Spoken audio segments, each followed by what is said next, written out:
Estimados amigos, buenos días a Un Café con José Noguera.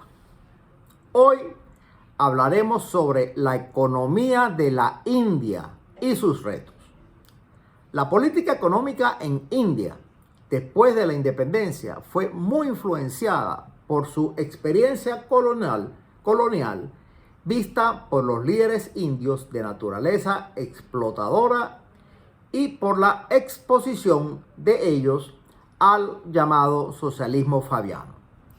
La política tendió al proteccionismo, con un modelo de industrialización mediante la sustitución de importaciones, la intervención estatal en todas las empresas y en los mercados laborales financieros y un gran sector público, regulación empresarial y planificación centralizada. Los planes quinquenales de la India se parecían a los de la Unión Soviética. Bajo la Ley de Regulación del Desarrollo Industrial de 1951, las plantas de acero, minería, máquinas, herramientas, agua, telecomunicaciones, seguros y electricidad, entre otras, fueron nacionalizadas. Para crear una compañía en la India entre 1947 y 1990 se requería obtener una licencia con complejas regulaciones y una gran burocracia conocida como la licencia Raj. Antes de las reformas de 1991, el gobierno intentó cerrar la economía india al mundo exterior. La moneda india, la rupia, era inconvertible y los altos aranceles y licencias de importación impedían que los productos extranjeros llegaran al mercado. En India existía una gran burocracia laberíntica, con muchas restricciones absurdas. Se necesitaban hasta 80 permisos en distintas oficinas antes para que una empresa obtuviera una licencia, y aún en esas condiciones el Estado decidía qué, cuánto y a qué precio se producía y qué fuentes de capital se utilizaban. El gobierno también impedía a las empresas despedir trabajadores o cerrar fábricas. La licencia Raj estableció una burocracia irresponsable que se perpetuaba a sí misma, con la corrupción que floreció en consecuencia bajo ese sistema. Solo se otorgarían 4 o 5 licencias para acero, energía eléctrica y comunicaciones, lo que permitiría a los propietarios de licencias construir enormes y poderosos imperios económicos sin competencia. Surgió un enorme sector público que permitió a las empresas estatales registrar enormes pérdidas sin ser cerradas, y los controles condujeron a un desarrollo deficiente de la infraestructura. Para 1980, la economía estaba estancada. El crecimiento anual de la economía se había estancado alrededor de 3,5% entre 1950 y 1980, y el crecimiento del ingreso per cápita promedio en 1,3%. Durante el mismo periodo, Pakistán creció 5%, Indonesia 9%, Tailandia 9%, Corea del Sur 10% y Taiwán 12%. En 1966, debido a la rápida inflación causada por un creciente déficit presupuestario, debido a una guerra entre China e India y a una severa sequía, el gobierno indio se vio obligado a buscar ayuda monetaria del Fondo Monetario Internacional y del Banco Mundial.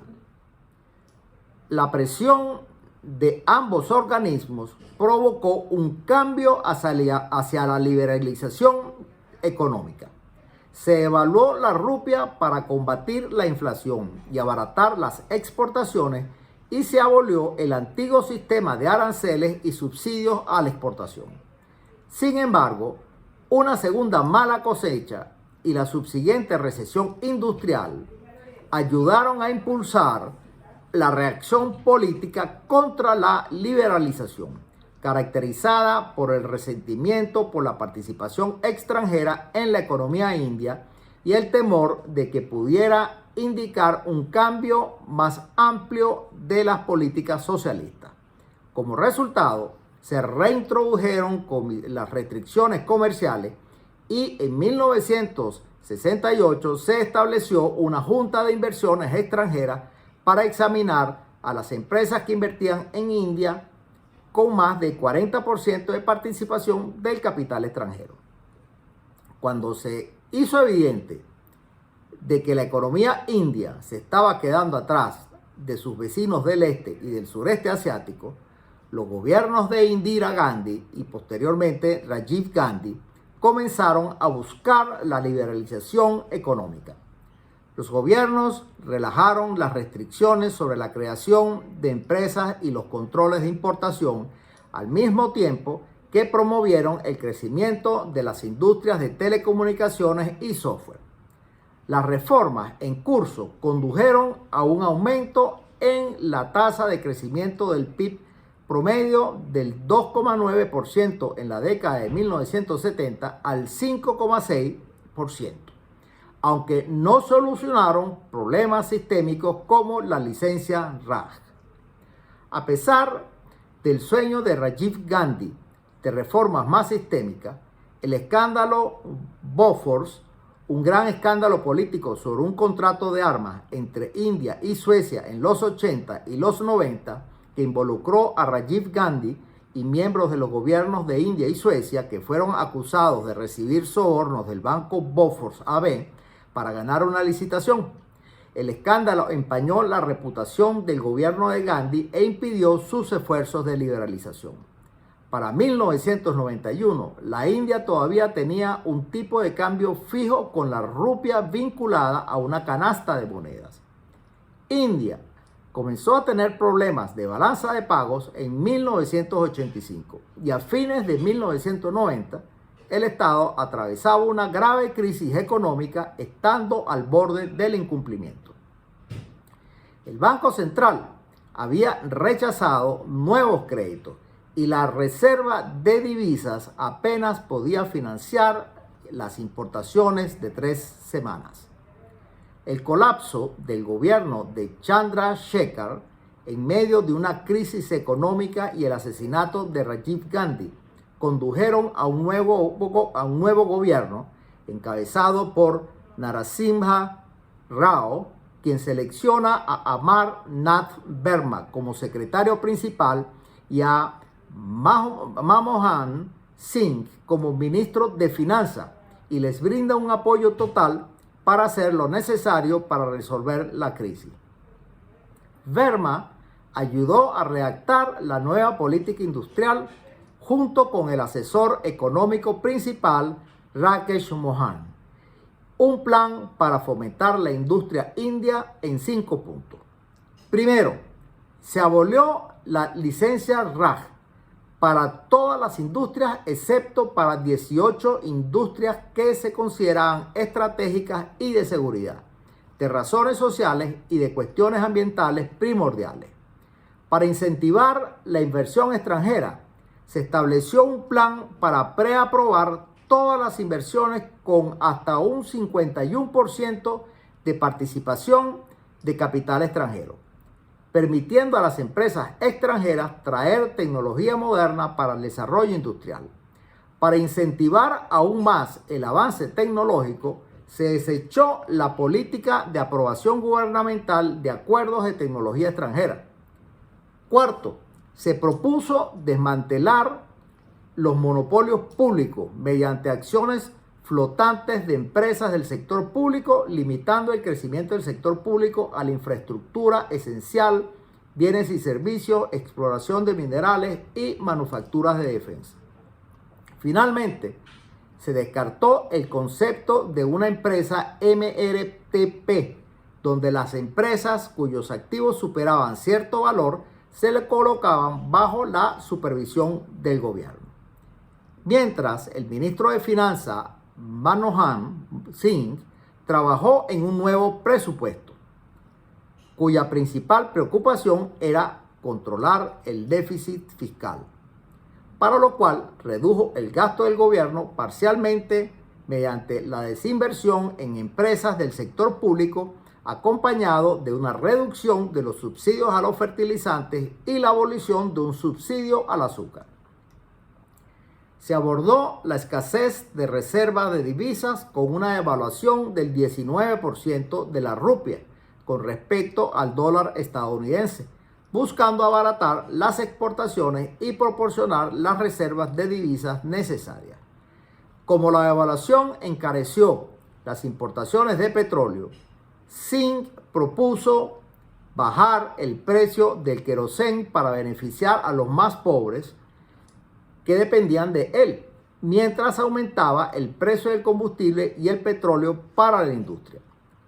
El 24 de julio de 1991, Manmohan Singh presentó el presupuesto junto con una propuesta de política comercial orientada a promover las exportaciones y eliminar los controles a las importaciones.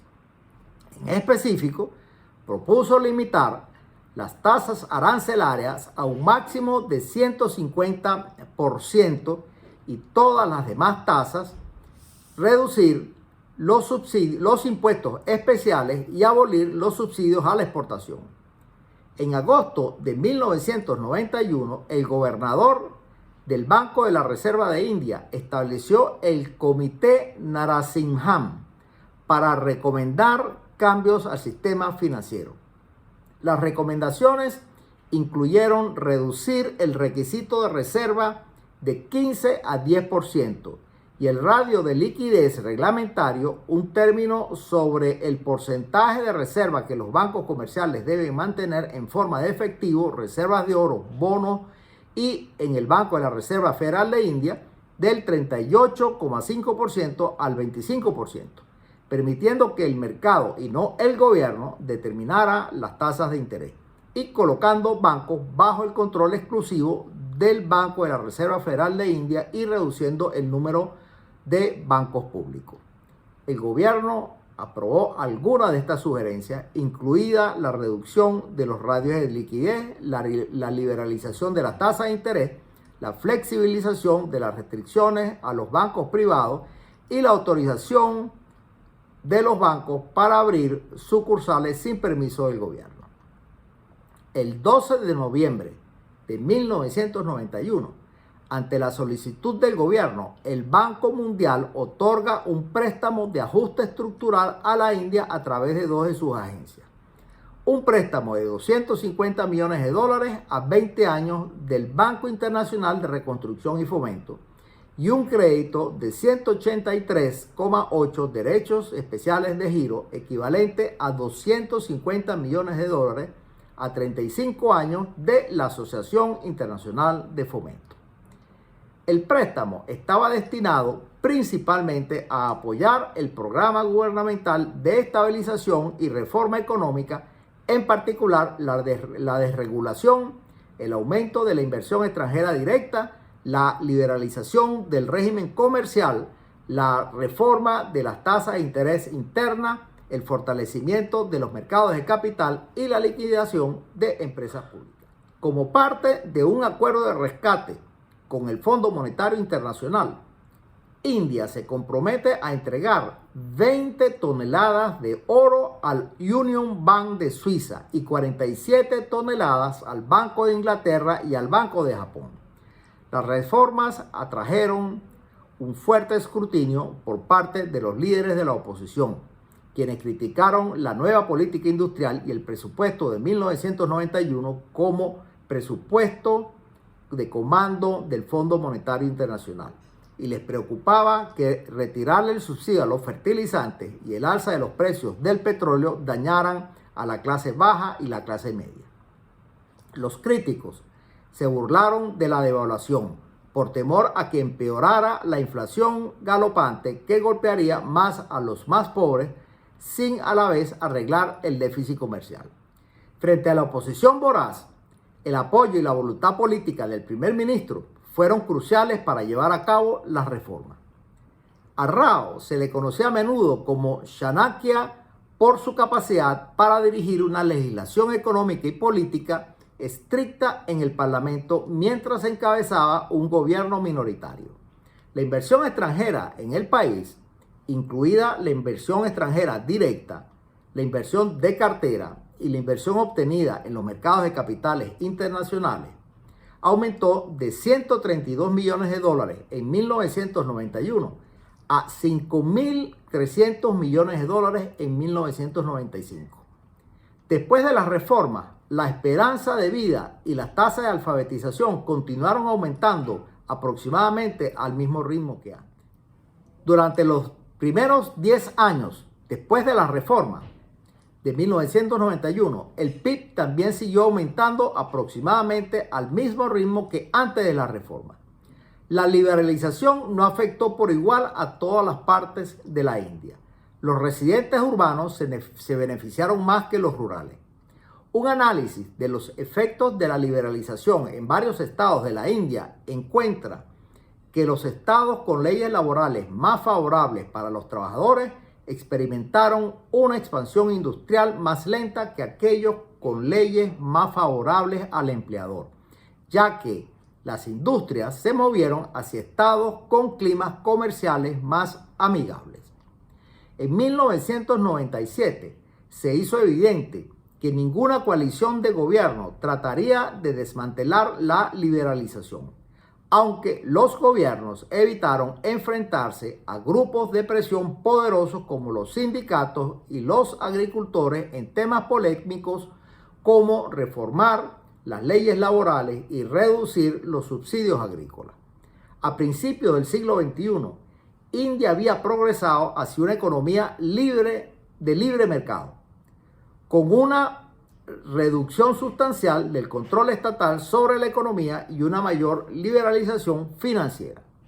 Su crecimiento anual en el PIB per cápita se aceleró de solo 1,25% en las 3 décadas posteriores a la independencia al actual 7,5%, lo que permitirá duplicar el ingreso per cápita en una década.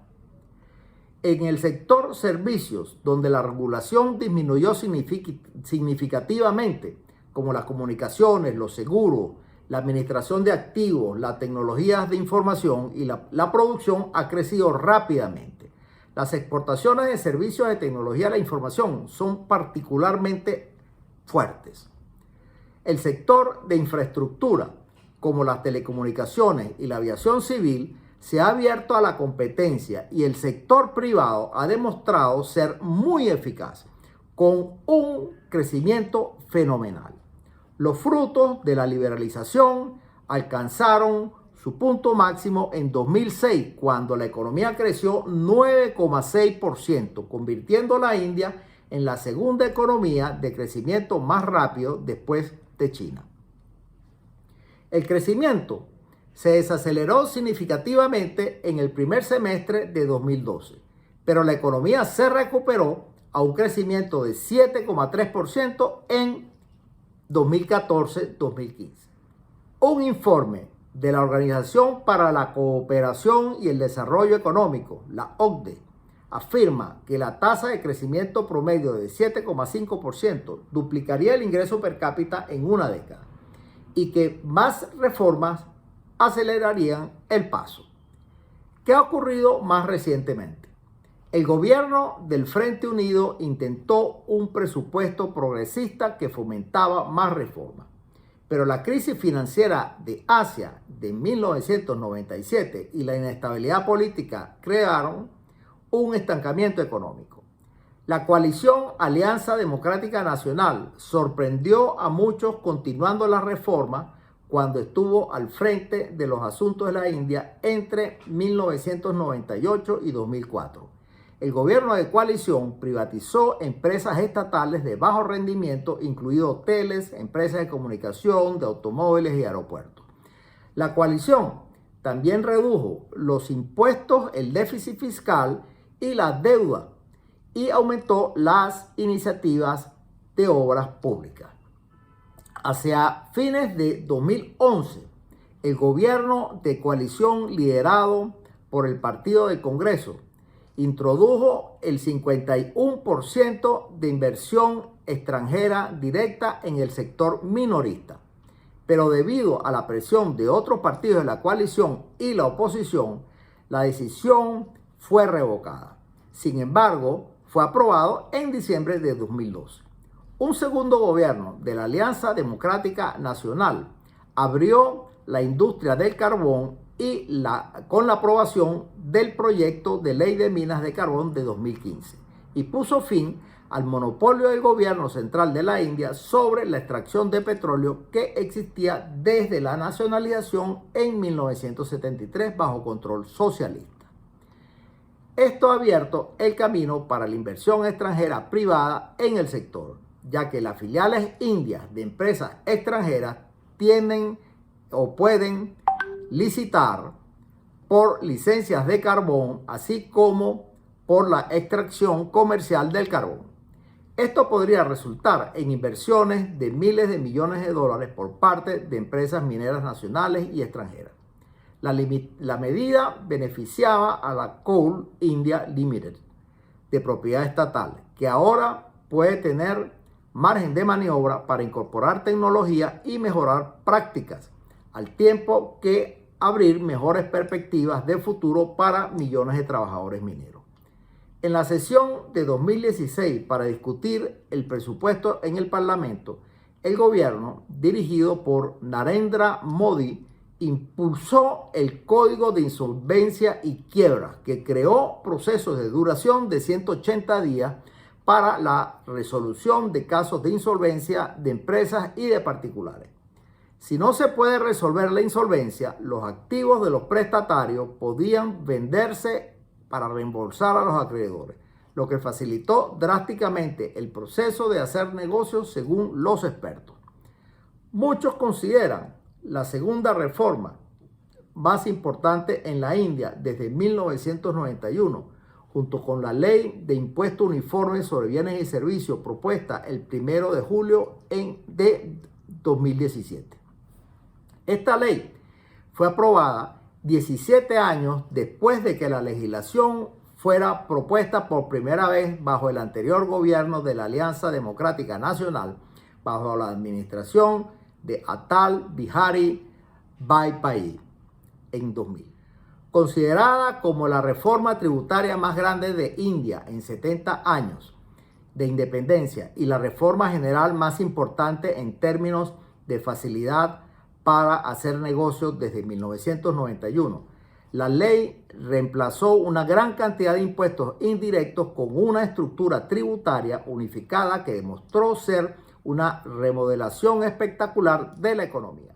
La ministra de Finanzas, Nirmala Sitharaman, anunció el 20 de septiembre de 2019 la reducción de la tasa de impuestos corporativa básica del 30 al 22% para las empresas que no solicitan exenciones y redujo la tasa para las nuevas empresas manufactureras de 25 a 15%. Se cree que esto sería muy beneficioso para atraer inversiones de empresas multinacionales en la economía india y, por lo tanto, ayudaría a su crecimiento. El año de la pandemia, 2020, ha sido muy difícil en India. ¿Puede India convertir la crisis en una oportunidad y emerger más fuerte? La economía india se ha desacelerado durante más de 7 trimestres, incluso antes de la pandemia. Luego vino el COVID-19 haciendo caer el PIB en 23,9% interanual para el primer trimestre fiscal de 2021. la mayor contracción en un trimestre desde que India comenzó a informar datos trimestrales a mediados de los 90. La interrupción en la cadena de suministro y el cierre de fábrica ha reducido la inversión bruta de capital fijo en 47% y el consumo privado se ha reducido en 27%.